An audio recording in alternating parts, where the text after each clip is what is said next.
Hello everyone. This is homework 17, exponents, and as we should recall, exponential notation is actually just shorthand for repeated multiplications. And we have an exponent, which is a superscript that tells us how many times the base appears in the product. So in this example, 3 is our base, and the 5 is a superscript, again written to the upper right in a smaller fashion, is the exponent. And again, the exponent tells us how many times the base appears in the product. And so this basically, the exponent of 5 says that the base of 3 appears 5 times in the product. So we refer to that as expanded form. So 3 raised to the 5th power is the way we would read it. Sometimes we have special names for the 2nd power or the 3rd power. So if we have the 2nd power, we often will just simply say squared. So this would be read as 5 squared. If we have the 3rd power, we often say cubed. So this would be 2/5 cubed. But anything higher than the 3rd power, we typically say raised to the, and then whatever power it is. So this would be read as is 3 raised to the 5th power. So in expanded form, we write down 5 factors of 3, and we could use a calculator or evaluate it by hand. So there's 2 ways to do it. I doubt anybody's going to do it by hand, but using the calculator, actually 2 ways on the calculator. You could actually do it the long way, 3 times 3 times 3 times 3 times 3, and get the answer that way. Or there is this caret key on the calculator, which is right below the pi symbol. So the upward arrow is what we call the caret key, and that's used for exponents. So the way that works is I enter the base of 3, and then I hit the caret key, and you can see that on the display, and then you enter the exponent, and then press enter, and that evaluates for you. So some examples: 5 squared, we should be able to do that mentally in expanded form. 5 times 5 squared is 25, of course, because 5 times 5 is 25. On the calculator, you could use the caret key for that if you want, or there's actually, to the left of the 7, there's an x squared key, so exclusively when you have something that's being squared, you could use that. For example, 5, and hit the x squared key, and notice on the display we have the superscript of 2, and then it does it for us. Okay, so we can do it that way as well. Here we have to remember order of operations, and the fact that exponents in the order of operations, you can either say PEMDAS or please excuse my dear Aunt Sally, but we always say multiplication, division, addition, subtraction has some special rules. But the fact is that exponentiation, the 3 that's being squared, precedes the multiplication. And so we would rewrite the 4 and then times, evaluate 3 squared, which is 3 times 3 or 9. And then we could multiply the 4 times 9 to get 36. Now, there's 2 ways to do fractions. You could do it the long way, which would be to write down as many factors of the fraction that we have. So actually, let me not use parentheses here. I'll just use the multiplication symbol instead. So there's 3 factors of 2 to the 5th. So 2 of 2/5, excuse me. So 2/5 times 2/5 times 2/5, and then multiply across, we get 2 times 2 times 2 is 8, 5 times 5 times 5 is 125. Or you could use the property that if you have a fraction raised to a power, and this is getting ahead of ourselves a little bit, but this is a convenient property. It's referred to as the power of a quotient rule that we'll see later in this lesson. And with the power of the quotient rule, what you could do is you could raise the numerator to that power and the denominator to that power and keep it as a fraction. And then 2 cubed you can evaluate either on the calculator or mentally, and we get 8, and 5 cubed, similarly, 125. So that property is kind of special. For now, my math lab expects you to actually think of it this way. Okay, but if you want to think of it this way right away off the bat, that's fine as well. Now, something special about negative bases. The only time that a base is negative is if there's parentheses that include the negative.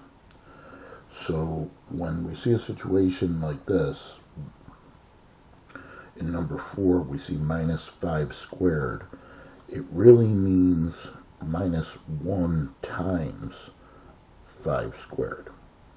So that's my suggestion. If you see a negative in front of a number, a base, that's being raised to a power, rewrite it as negative 1 times that positive base that's raised to the power. See, because this is order of operations again. Exponents come before the multiplication, and that negative is really a negative 1 that's being multiplied by the 5 squared. So then we would evaluate 5 squared to get 25, and we get an answer of negative 25. And notice that's different from negative 5 in parentheses squared, because now the base, the exponent of 2, looks down and it sees the base in parentheses of negative 5. So this actually means negative 5 times negative 5, 2 factors of negative 5, which in this case is a positive 25.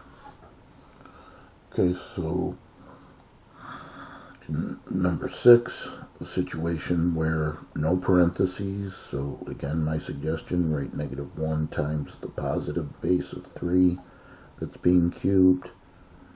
We write the negative 1, cube the 3 to get 27.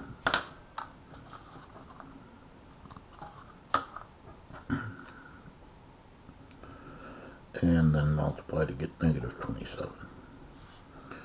And then in this situation, since we have the parentheses, it means the base is negative 3. That's being repeated 3 times in the product.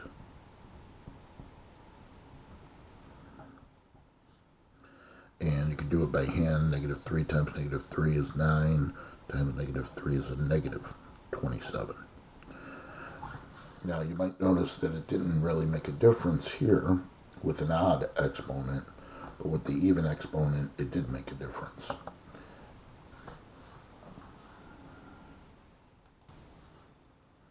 And notice with the calculator, if let's say we look at the difference between number 4 and number 5, if you were to enter this negative 5 squared, you have to use the change of sign key at the bottom here. Okay, it's the plus or minus key. So that would indicate the negative. If you use this subtraction, it's going to bring up a previous answer from the calculator. So you hit that change of sign key to get the negative, and then you enter 5, and you could do the caret or just the squared, and that gives you the negative 25.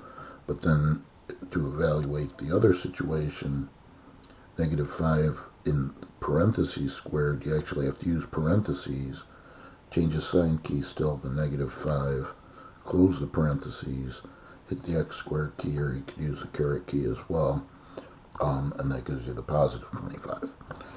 So that's how the calculator works with those.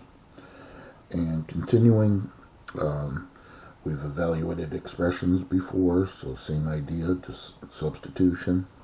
So in this case, now when we make substitutions, remember, we suggest you put parentheses around the quantity that's being substituted.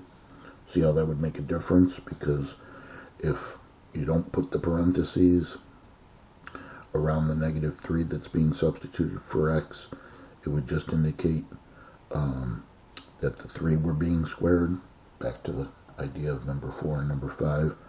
But here it means -3 is the base. That's repeated twice. Use a calculator. You do it mentally. You don't need to expand it. We get positive 9. Okay, so when you make your substitutions again, parentheses are recommended. So we rewrite the 4, and then we have 2, the value of x that's being cubed. Okay, exponentiation comes before multiplication, so we rewrite the 4, evaluate 2 cubed is 8, and 4 times 8, 32. Okay, similarly here, but now we see 2 variables, but we just recopy the -2, replace the x by 3, but that's being cubed, and then replace the y by 2. And the procedure here should be to recopy the 2, evaluate the exponent first, so 3 cubed is 27, and then times 2. And I think at that point most of us would go to the calculator. But if you want to do it mentally, -2 times 27 is -54, times 2 is -108. But again, use your calculator if necessary. Okay, now we start looking at the situation where we have variable bases. And when we have a variable base, something like x and then a superscript of 5, the base is x, and the exponent is 5. And again, the exponent tells us that the base of x appears 5 times in the product in this situation. So x to the 5th is x times x times x times x times x, 5 factors of x. And that leads us to a concept, what we call the product rule. And the product rule, stated verbally, is when we multiply, that's what product means, common bases, so the same base of x, we add, we keep the base, and we add the exponents. So algebraically, here's the rule. We say, in general, x to the m multiplied by x to the n. So I read it as, x raised to the m power, or you could just simply say x to the m as I did. And similarly, x raised to the n, or just x to the n, is x to the, so you keep the base of x, keep the common base, and just simply add the exponent, so m plus n. Now, here's the reason why. If you consider x cubed times x to the 4th, because I don't just want to tell you a rule and use it, you should realize the explanation as to why it's used. So if you consider x cubed times x to the 4th, and you expand each one of these, x cubed means x times x times x. I'll just make that multiplication dot a little bit heavier. And then x to the 4th means x times x times x times x. And you want to know what the result is. Well, just count up how many factors of x we have. See, this is the x cubed. It's being multiplied by the x to the 4th. How many factors do we have in total? Well, that's 7. And you can see that this is x to the, right, if you want to be really formal, 3 plus 4, but nobody's going to write that. and you get the x to the 7th. So that's the reason why the rule works. So all you have to remember is that when you multiply common bases, we add the exponents, and you have the justification there. So a bunch of examples here of the product rule. Okay, nobody's going to write this down, but you see the common bases, you add the exponents. Is anybody going to write 8 plus 7? Hopefully not, right? Hopefully you just go right to the answer, x to the 15th. This next example, it's understood, recall, that if there's no exponent on the variable, that it's a 1. And if you want to slide the 1 in there, that's fine. And so therefore, y to the 5th times y to the 1st, common base is y, keep it, add the exponents, 5 plus 1 is 6. That's all there is to it. Now, when you have more than one base, by what we call, and you don't need to worry about this, but we're actually using, within the context of our solution here, we're actually using a couple special properties. The associative and the commutative. These are properties of addition and multiplication. Here we're using them with respect to multiplication.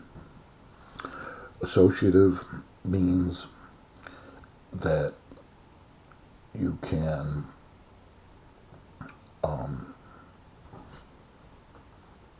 to associate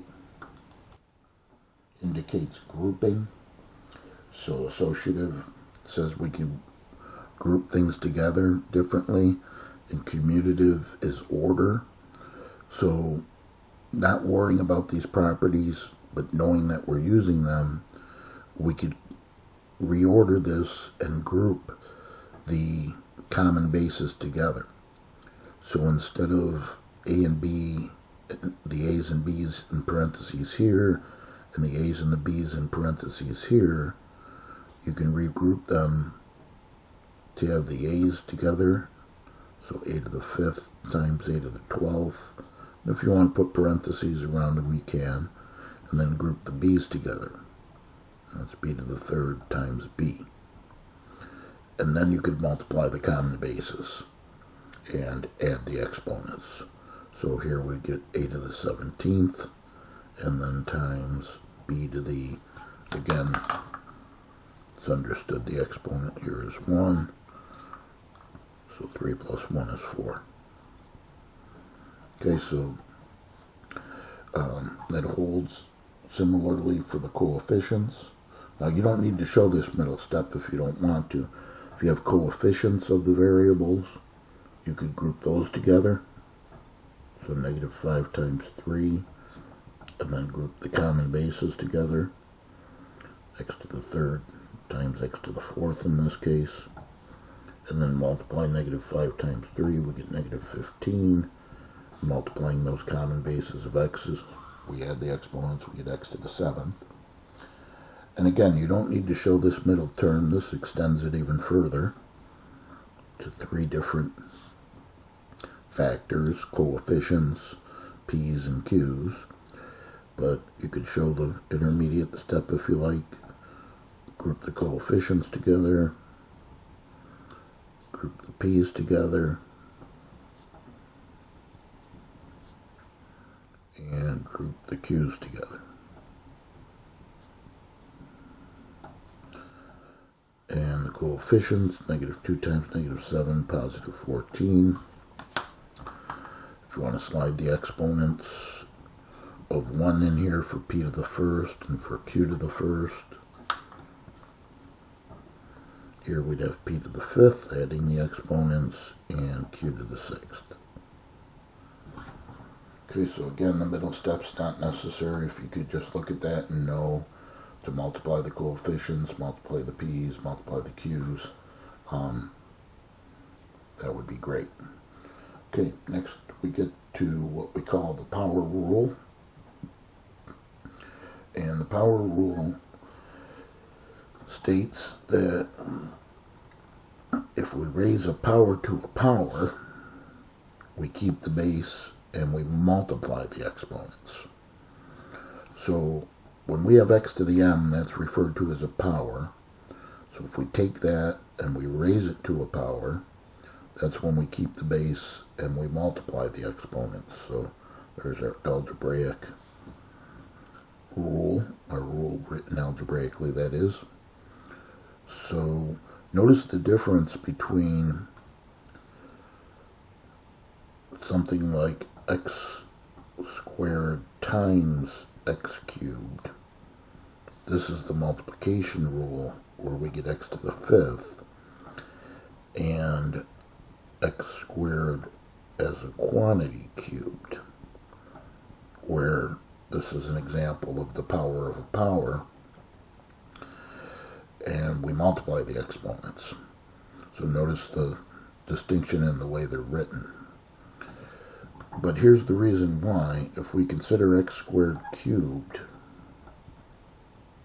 x squared as a quantity cubed, we can actually think of the x squared as the base that's being repeated 3 times in the product.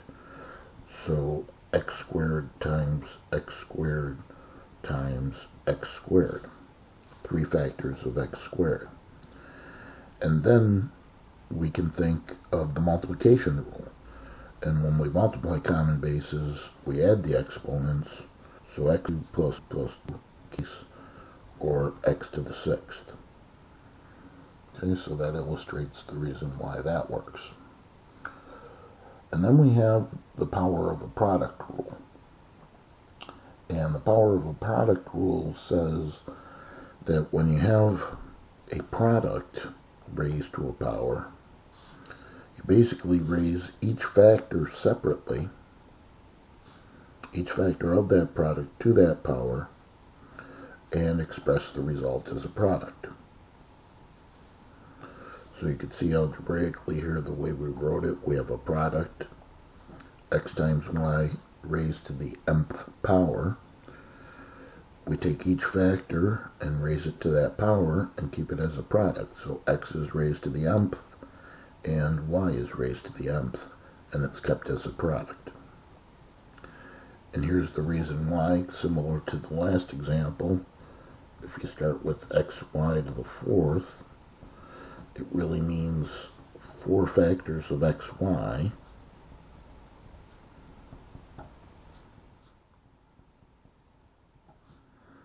But then, as we did earlier, you could group the x's together and group the y's together.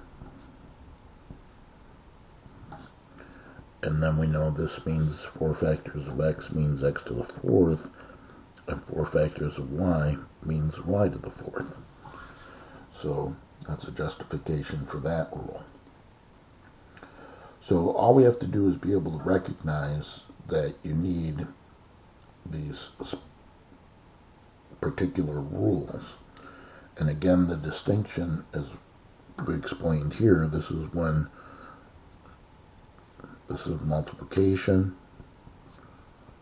So you add the exponents. This is a power. So then we multiply the exponents.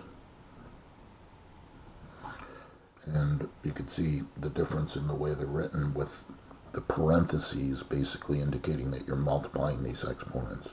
And here, when you have the 2x's written, that's when you add the exponents. Okay, so a lot of these you could just do within a matter of seconds. Just recognize this is a power of a power. Keep the base, x, multiply 5 times 7, 35. Similarly here, keep the base of b, multiply 9 times 4, 36. If you have 2 factors raised to a power, that's the power of a product rule. You could show this literally. Each factor, p cubed, gets raised to the fourth, and q gets raised to the fourth. Now again, there's a little 1 in here as the exponent on q. And so here we get p to the, multiplying the exponents, 12th, and q to the 1 times 4 is 4. So you don't need to show the middle step, but if you feel it's necessary, by all means use it. This can include coefficients as well. So this would mean, again, you see a product to a power, each factor, -2 is a factor, raised to the fourth, a to the 7th, raised to the fourth, and then you evaluate each of those. So -2 to the fourth, use a calculator, do it mentally. That'd be 2 times 2 times 2 times 2 is 16. Negative times negative times negative times negative is a positive. So 16, and then again, recognize power to a power, multiply the exponents. So keep the base of a, multiplying 7 times 4, we get 28. Okay, again, I'll show it the long way, but if you could do this mentally without having to write this middle step, that's great. But showing it literally, now we're basically extending this rule to 3 terms, or to 3 factors, I should say. -2 gets cubed, p to the first, I'll slide the 1 in there right away, gets cubed, q to the 5th gets cubed. So everything gets raised to that common power. -2 cubed is -8. We multiply exponents, keep the base of p, and multiplying the exponents, 1 times 3 is 3. Keep the base of q, multiply the exponents, 5 times 3, 15. And then this one basically extends it to 4 factors. And once again, just every factor gets raised to that common power. So if it's in parentheses and there's a power outside, each one of the factors gets raised to that power. So 4 gets cubed, a to the 5th gets cubed, b cubed gets cubed, and c gets cubed. And again, if you want to write the little exponent of 1, that's understood. And then evaluate each of the factors, keep it as a product, 4 cubed, 64. Again, we're multiplying exponents on each one of these.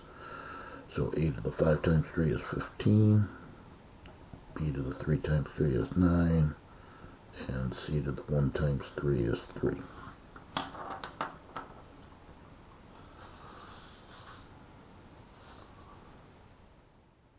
Okay, so I think I'll cut it short there, around this video at least, and we'll do a second part to this homework where we look at some other special situations. So we'll come back for a part 2 of homework number 17 when you're ready.